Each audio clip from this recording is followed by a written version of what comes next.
তোর ব্যথায় দুটি চোখে কে হবে রে জল, এলোমেলো হয়ে গেলে কে গোছাবে বল পাগল। বাহ ভাই, তুই তো খুব ভালো গান করতে পারিস, আর কদিন পর তুই বানা গায়ক হয়ে যাবি তো। হ্যাঁ সত্যি, তাহলে 10 টাকা দাও। কেন 10 টাকা দেবো কেন? এই যে আমি তোমাকে এখনই গান শোনালাম। এই বানা, তুই গান শুনেছি বলে তোকে 10 টাকা দিতে হবে নাকি? তাহলে আমিও তোকে একটা কবিতা বলছি, দেখ। আতা কাছে তুই তো আমাকে তোমার বউ ফেদা খাকি, দে আমাকে 20 টাকা দে।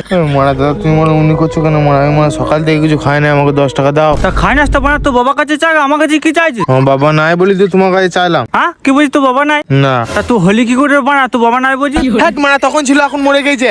মারা ভাই, তুই আগে বলবি তো তোর বাবা মরে গেছে, আমি তখন তোকে উল্টো পাল্টা বলি না। মারা আমার তোর কষ্ট শুনে আমার মানে কষ্ট হচ্ছে, জানিস? কদিন ধরে না খাচ্ছি, কদিন ধরে? 3 দিন। মানে 3 দিন ধরে না খাচ্ছি। ক টাকা নিবি, ক টাকা? 50 টাকা দিলে ভাত খেতাম। 50 টাকা হাঁটা ভাত।